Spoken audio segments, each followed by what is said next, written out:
যেন আজকে একটা ঈদের আমেজ বইতেছে।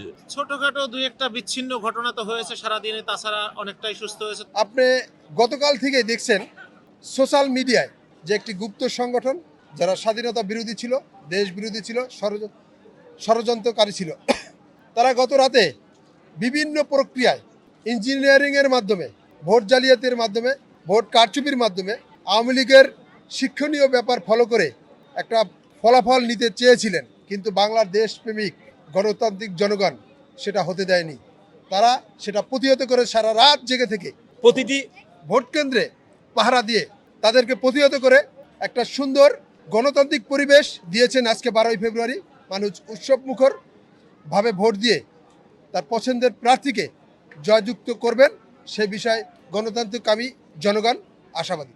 বাংলাদেশের মানুষ অধিক আগ্রহে অপেক্ষা করছে।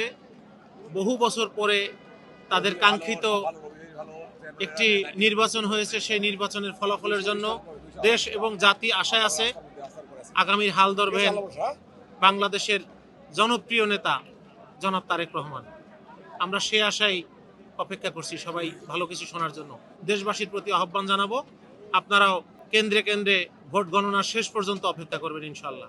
ছোটখাটো দুই একটা বিচ্ছিন্ন ঘটনা তো হয়েছে সারাদিনে, তাছাড়া অনেকটাই সুস্থ হয়েছে। তবে গত রাতে যেভাবে তাণ্ডব চালানো হয়েছে জামাতের পক্ষ থেকে সারা বাংলাদেশে কেন্দ্র দখল, যেটাকে আমরা সম্পূর্ণ বেআইনি এবং এটার আমরা নিন্দা জানাই। ফলাফল যাই আসুক, সকল কিছু মিলে যে ফলাফলই আসুক, আমরা আশা করব সবাই ফলাফল মেনে নিয়ে দেশকে আগামীর পথে নেওয়ার জন্য একসাথে কাজ করবে, এই প্রত্যাশায় আমাদের সবার।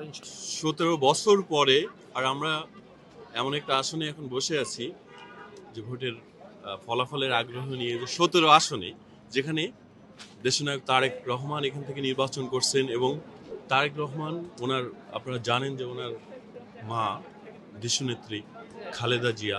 তো আমরা আসলে অনেক বেশি আশা প্রত্যাশা করতাম যে দীর্ঘ সময় যে স্বৈরাচার দেশ শাসন করছে, তো এই সময় মন থেকে চেতাম যে আসলে দেশনেত্রী যেন একটাবার এদেশের প্রধানমন্ত্রী হতে পারে। তো সেই আশা বুকে বেঁধে আর যখন আমরা ধানের শীষে ভোটটি দিতে যাচ্ছি, তখনই আসলে অনেকটা আবেগপ্রবণ হয়ে গেছিলাম যে আসলে যদি আজকে ম্যাডাম বেঁচে থাকতেন, আমাদের দেশনেত্রী, এদেশের মাটি ও মানুষের নেত্রী।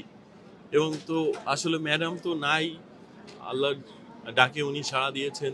তো আজকে এই যে 17 বছর পরে যে নির্বাচন হচ্ছে, মনে হচ্ছে আসলে ঢাকা শহরে থেকে শুরু করে মনে হচ্ছে যেন আজকে একটা ঈদের আমেজ বইতেছে, মানে সব জায়গায়, সারা দেশ জুড়ে।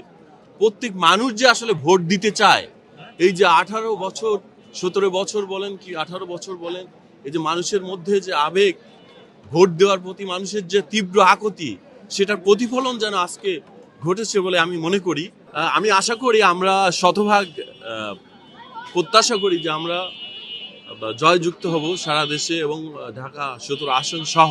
এবং পরবর্তী প্রধানমন্ত্রী আমি প্রত্যাশা করি যে তারেক রহমানই হবেন পরবর্তী এদেশের প্রধানমন্ত্রী এবং এদেশের কাণ্ডারি।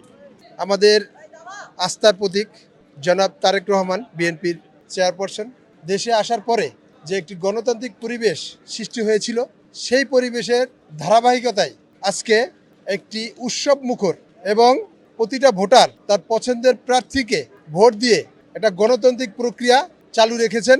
ইনশাআল্লাহ এই উৎসব মুখর ভোটে বাংলাদেশ জাতীয়বাদী দল বিএনপি জনাব তারেক রহমানের নেতৃত্বে ভূমিধস জয় পাবেন ইনশাআল্লাহ। বাংলাদেশ জাতীয়বাদী দল জনগণের সমর্থন নিয়েই সরকার গঠন করবেন এবং সেই সরকারের প্রধান হবেন জনাব তারেক রহমান।